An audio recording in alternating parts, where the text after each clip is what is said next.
Hello, everybody. I hate to break this to you, but our audio quality isn't quite up to our normal standards. You longtime listeners know that Shar and I take this very seriously, as well as the Nerd Party in general. But, things happen, technical difficulties happen along the way. So this is going to happen on episode 404 as well as 405. We had to do a doubleheader this week. So we appreciate your patience with this, and we will be normal quality next week. Live long and prosper. Welcome to the Nerd Party.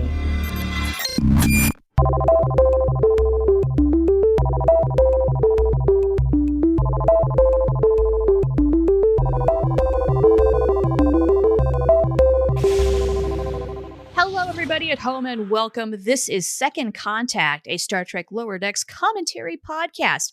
I'm Charlene Schmidt. I am one of your hosts on this show, and the other one is Tristan Riddell. Hello, Tristan Riddell. We are here for episode 5 of season 4 of Star Trek Lower Decks, and this episode title has a very long word in it. Let's see if I can do Empathological. Wait, sorry. Oh, hey, you took care of it for me. We're done. We're good. Empathological fallacies. Whew, that is a lot of syllables. It is one of the longest words in the title of an episode of all of Star Trek. It's like the second longest. I think the first one is Transfigurations. That's a good word. Yeah. So we mentioned last episode that we were going to see even more T'Lyn, and this is the episode that we were talking about. We're going to really go for it.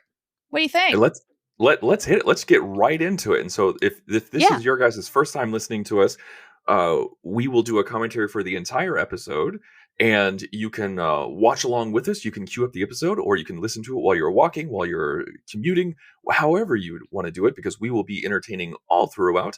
And since this episode starts with the intro already, like with the opening title sequence, so we're going to start after that. So as soon as you see Mike McMahon's name and it fades away, that's when we pause it, and we'll do a 3, 2, 1 countdown, and then hit play, and there you go. That's right. This is the second time this season now we've done this already. Normally we have maybe one episode that starts with the opening sequence, and then, there's no teaser, but we've had 2, and it's only episode 5. Any predictions on how many episodes we're going to get that start with a theme this season? Just one more. Just one more? Ooh. That's my guess. I'm going to guess 4. I'm going to put money on 4. Okay. Yeah. All right. We're going to double. All right. So here we go. We are at a black screen. We'll do a countdown, 3, 2, 1, play, and that is when we go off. Are you ready? I am ready. Okay. 3, 2, 1, play. Empathological fallacies. There it is. I never get tired of the Lower Decks Starfield. It's so pretty. It is very pretty. The warp effect. Yeah. I definitely miss that from New Trek, because we get the Star Wars hyperspace tunnel instead of the Star Stream. I very much miss that. There's so many different interpretations of how things go when you're at warp and what have you. So with the Betazoids, it's clear that they're doing the Loaxana model with these. Yes, they're doing Loaxana fashion, but then also adding drunk tourist to it. Right, like they're just there to have a good time. They're middle-aged, they're here for a good time, and then a long time. Borderline sexual assault on Ransom if he wasn't into it, but he is, so they saved him. Yeah. Which, I guess is good. And yet, he can't get any because he's too desperate. And he'd absolutely go for Betazoid Hillary Clinton. What about Clinton? What? Okay, one of the lady with kind of like the shorter, like the blonder hair. Oh, that is I see it now. Hillary Clinton right there. Like, I can't unsee that. The moment I saw it, I couldn't unsee it. Now you can't either. So these 3 Betazeds are voice actors like okay, that I immediately recognized because they did this on purpose. They had to have did this on purpose, where they're just like, okay, we're going to get three really recognizable voices for these They had people, to have. because it could have been, your average voice actor or somebody you've never heard of before, but no, you have Rachel Dratch, from SNL fame. You have Wendy Malick, who's been all over the place, and you have Janelle James from Abbott Elementary. Wow. And it was just so fun to hear all three of them together, mixed with an already stellar Lower Decks cast. Yeah. Like that's supreme voice talent that we So we got find going out that on Dr. here. Tana used to eat, her species used to eat beta cells. Yeah, this is new information. I love the way she licks her lips just oh so subtly in the background. Like it happens So funny. twice and it makes me laugh both times. We get an Angel One reference. We sure did. So it's I love that. I love that it's and which is Angel One was ruled by an oligarchy of women, just like in the previous episode of the Orions. That's right. Hey, nice connection there. There we go. See? Yeah. I I love how love the Mariner way just kind of Mariner like pops comes in. in Yeah. through the door, peeks through the side. They do such a great job of animating her ponytail. They do. Yeah, the laws of physics actually match the hair. It's called I will never Betazoids get over Zoids. seeing live action Mariner, by the way. Oh my gosh, Just that was so much the fun. crossover. I can't tell you how many times I've watched that episode. It is such a favorite. Hot Spock agrees with me. I wonder what is that painting Tallinn has in the background? It's Vulcan. It's the statues on Vulcan. Statues. Okay.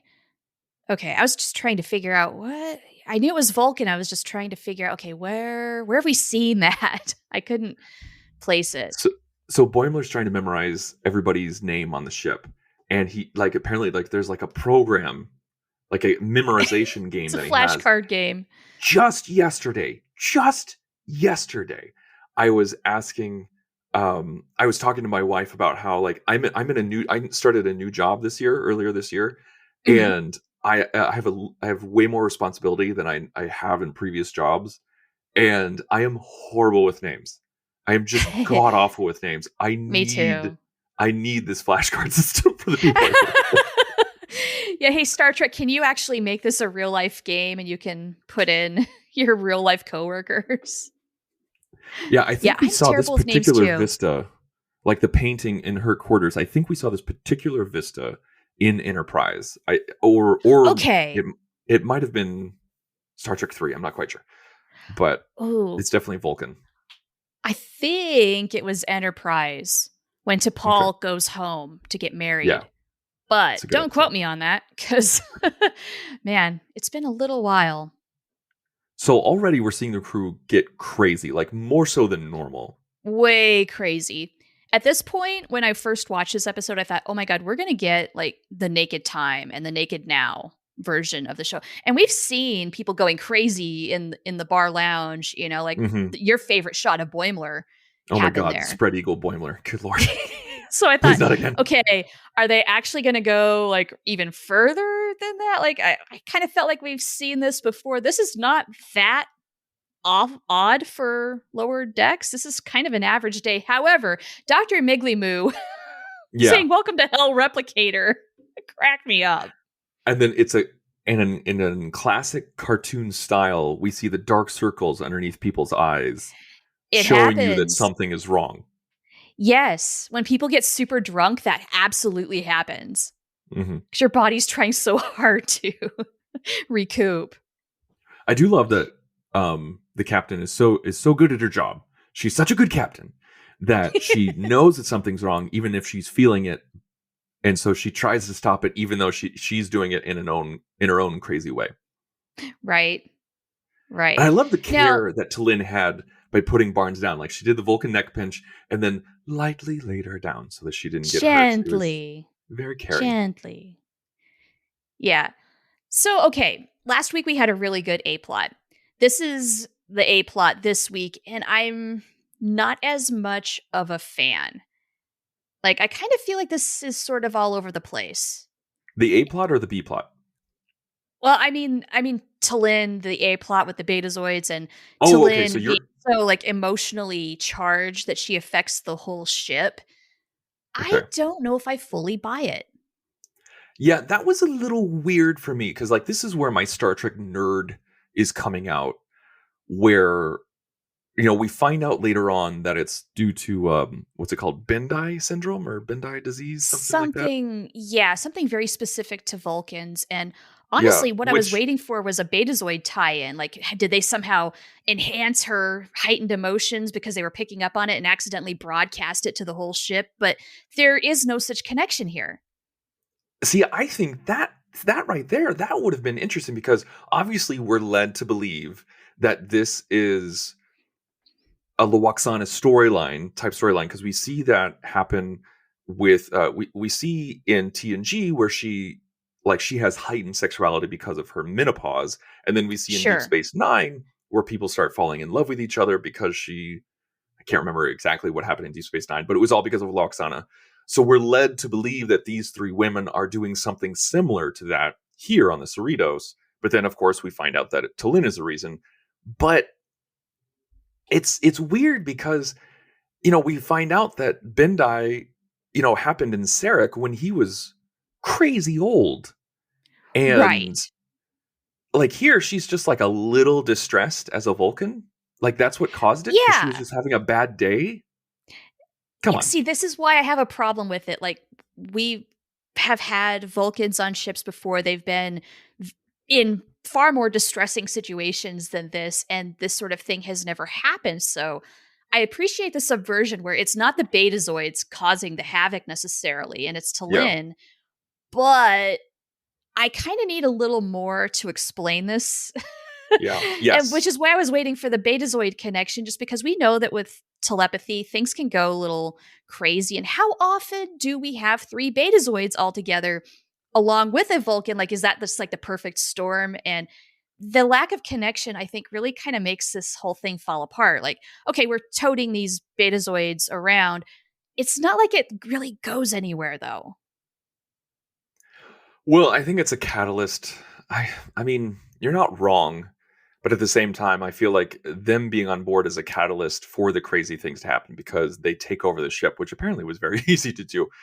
Yeah. But it adds it's misdirection is what it is. It's craziness. It's misdirection wrapped up in craziness in order to disguise what's going on with T'Lyn. Yeah. Okay. Fair enough. And what does redeem somewhat for me is how, like, the character moments we're going to get later on are really good in this episode. There's some great development, especially for T'Lyn. There's a great talk with Mariner. There's more stuff coming down the pipe toward the very end. It's just the way that we get there is not the most solid way. Like, I kind of feel like this is one of the weaker storylines we've seen in all of Lower Decks.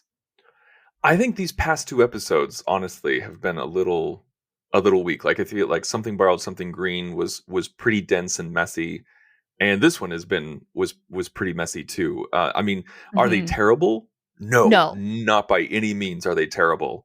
It's just no. you have such a high level of quality that you've gotten from Lower Decks for so long and so sustained that when it dips down a little bit, it's noticeable. Yes. Like we've said before, there are no bad episodes of Lower Decks. You just have the good episodes and the really good episodes. This is just a good one. However, other really good moments, this whole B plot with Boymes and Shax, I love the reveal of like a whole body approach to security. You can't be secure if you don't have a healthy mind and you're not at your absolute best. Like, that is so in line with Shax. And I think it's just Yes. a great message in general. Like, yes, I am all about this. And I love that we get a Also, Malcolm Reed I reference. want that puzzle. Oh my gosh, we need that. They need to make that puzzle. Just like they made the plate, Please. the Tom Paris plate. They need to make the puzzle. Yes, we got the plate, so please, can we have the puzzle? So with these Betazoids, I love that their lipsticks turned into stun. Yeah. wands. It's Yeah. so great. And it turns out there are these kick-ass Betazoid intelligence officers, and this whole thing of like the drunken tourist is just a decoy. Okay, so the main Beta Z, like their leader, I friggin' hate that they had her put her hand to her temple in order to activate her psychic abilities, which no Beta Z has ever done in the history of Star Trek. It's such Yeah. a Why? we see that in movies where like people put their finger to their head like they're an X-Man or something. But Uh-huh. I know it's just a nitpick, but I hated it. Hate it. Yeah. I mean, at least it's quick. It's short. But Yeah. it's true. We've never seen that before. Ever.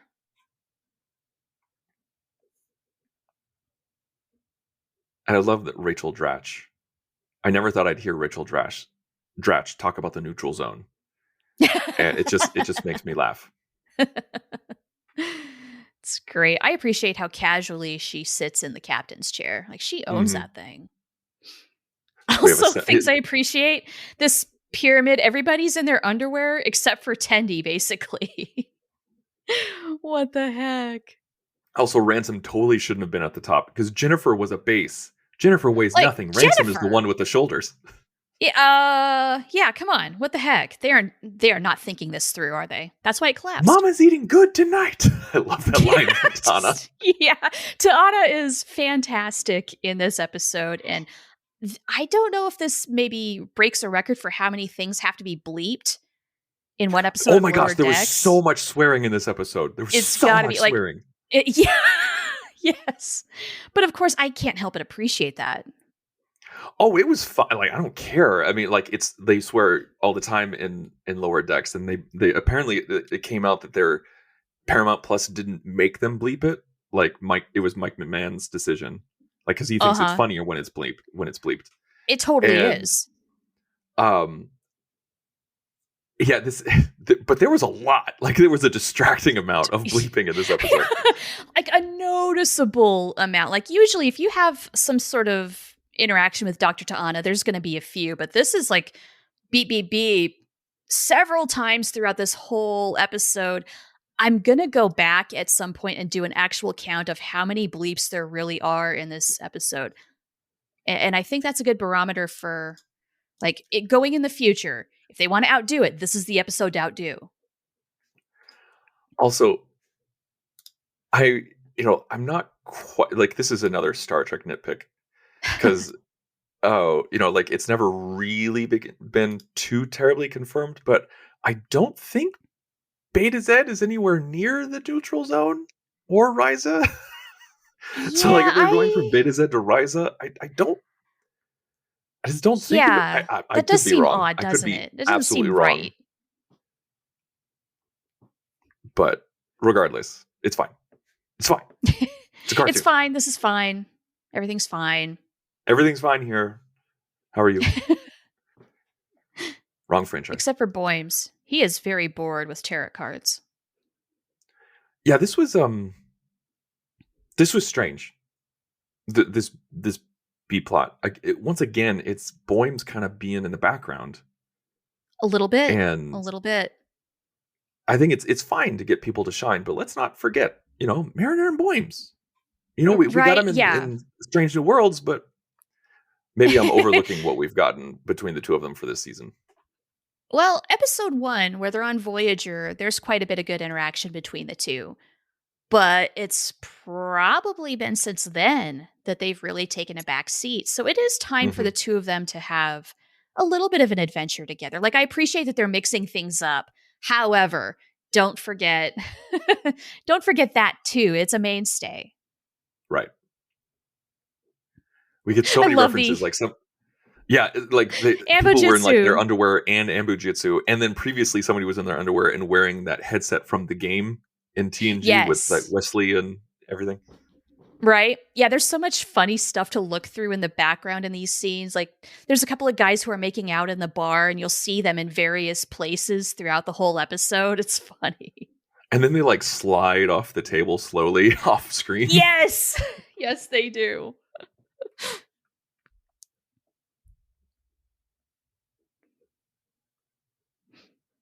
So now we're getting So into some serious Vulcan introspection.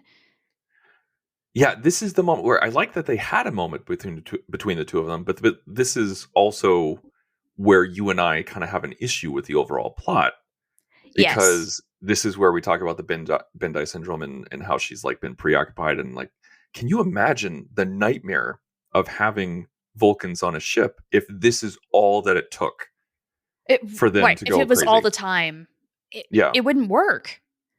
no, No. But I do appreciate the heart to heart here. Like, Tendi is so desperate to be Talin's friend, and yet Mariner is the one who connects here with her and really gets some like very, very big truths out of her. She feels broken. Something is wrong with her. I feel bad for her. Because, no, she's absolutely fine, really. I Oh love my that God. I Shax love, is the one. Yeah, yeah, Shax and Ta'ana. This is such a strange relationship, and yet I love it so much. Like, they really do complement each other. He's the one calming force that she has because she just gets so worked up, and he can hold her with one hand and just let her claw to her heart's content, and she'll yeah. eventually He get didn't over even it. flinch when she started biting him, which, I mean, he's probably used to it, Yeah, to be quite honest. right. That's what dermal regenerators are for, which Mariner needed last episode. That's right. Also, Syndrome. one of That's my right. very Bendai favorite syndrome. lines, and maybe all of Lower Decks, is coming up in this scene. And it's the whole thing, you know, I must be Vulcan as Mother Mother, Blanker, yeah, yeah, Mother Blank. followed by logic, bitch. Like, you can't get this on any other show. This is Lower Decks, and this is why I love That's it. true. So just because she's calmed down and accepted herself, she has a resolved conflict, Yeah. and now everybody's okay. This would be a nightmare. Total nightmare. And once again, in the future, why is there not more therapy? Why do we have to have this sort of situation where, like, people need to be taking care of their mental health, especially if things like this can happen? Like, Well, to be fair, we're seeing the therapist destroy a replicator right now. well, this is true. Yeah, maybe Miglimu's not the best role model here. Actually, Shax is the really good model for mental health here. And I Resist totally, occupation. fighting fascism is a full time job. Shax always delivers my favorite lines. He's just a one-liner gold mine. He really is. And that's saying something on a show like this where there's tons of great one liners across the board. I love that with the captain, when she gets a little stressed or crazy, they have her have a bunch of flyaways in her In her hair. hair. Like we see, like It's hair that kind always of the goes hair. everywhere. Yeah. The hair is always a giveaway. If the captain's hair, we're not talking about Picard here, but everybody else, if their hair is just a little bit, messed up, things are going crazy. Like, we saw that with Janeway, Oh especially. yeah. Like, oh my God. Man, with the Romulans when they decloak and they say like, "Oh, let's go over to Sector 87. We'll lurk over there." Yeah. It's like, speaking of monoculture stereotypes that we brought up in last episode, here we are. So great. I do appreciate how disappointed they are that the Cerritos ultimately doesn't go into the neutral zone and ask, "What are you doing here?" Well, what are they doing there? How come they get to Exactly. be in It's the the neutral neutral zone? zone. And Yeah. yeah, what's up with that? I think that's another thing that like the neutral zone is a buffer zone. So, like it wouldn't be the worst thing in the world if you went into the neutral zone. It's just if you get into some shady stuff and then go into their um into their area of space. Although that might be an oversimplification, because they had Starfleet told Picard all the time, like, don't, like, you have authorization to go into the neutral zone. So I guess you can't just go willy nilly. I take it Right. back. I But take it all back. the neutral zone is not a terribly well defined thing. Like, how big is the neutral zone exactly? And, like, what can you and can't you do there exactly? It's Well, we very vague on purpose. we also saw like they added like little lights Yeah, in they this did. episode for the Like neutral little zone. buoys. there's so many times when you're like, that doesn't work in 3 dimensions. No, Like, because they'd have to be all over the freaking place. yeah, Trillions I and mean, trillions of buoy lights. oh my gosh. Yeah. Yeah.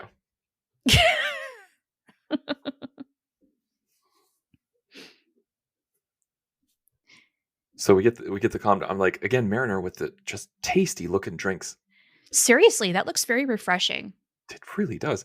Also, I love in Starfleet when we see older crew members. Like in the background, I know if you're Yes. listening, this is bad podcasting, but in the background, we have a silvered haired older woman who looks like maybe Lieutenant Commander. I love that. Like one time, I think I saw like an ensign or an ensign junior grade in TNG who was clearly like over 60, maybe even in the 70s. And it just shows you that, like, no, like in Starfleet, you can, like, you want to be a cadet at 50? Go for it. Who cares? Right? Live Yeah. your life. I love it. You know, we ought to get a character someday where we get that kind of a story. Somebody Mhm. joins Starfleet in 24th century middle age. And what is that like when you're hanging out with a bunch of like 20 somethings? Yeah. Yes, I would. Yeah, I would like to see that too. Yeah, that'd be a cool missing piece to throw in sometime. Just throwing that out there, guys. All right. So there's our episode. That's it. We have done episode 5. And yeah, what are you thinking of the season so far? We're about It's halfway all through right. now. It's okay. It's not my favorite season. It's probably the weakest season so far, in my opinion. I don't know if it's the weakest, but I'm feeling like our high points are really good high points, but overall, yeah, I think we've maybe gone down just a notch. And again, that's not saying this is bad. It's just like season 3, in my opinion, is really solid. And it's not Yes. quite Yeah. measuring up to that. So I don't know. Maybe the second half will really surprise us. We're just going to have to find out. In the meantime, go to thenerdparty.com, check out all of the stuff that we have, handle to get updates and find out what's going on with new releases and stuff and life is joinnerdparty.com. And personally, you can find me at Oh the Profanity. Tristan, where can they find you? You can find me at the Insane Robin. All right. So until next week, everybody.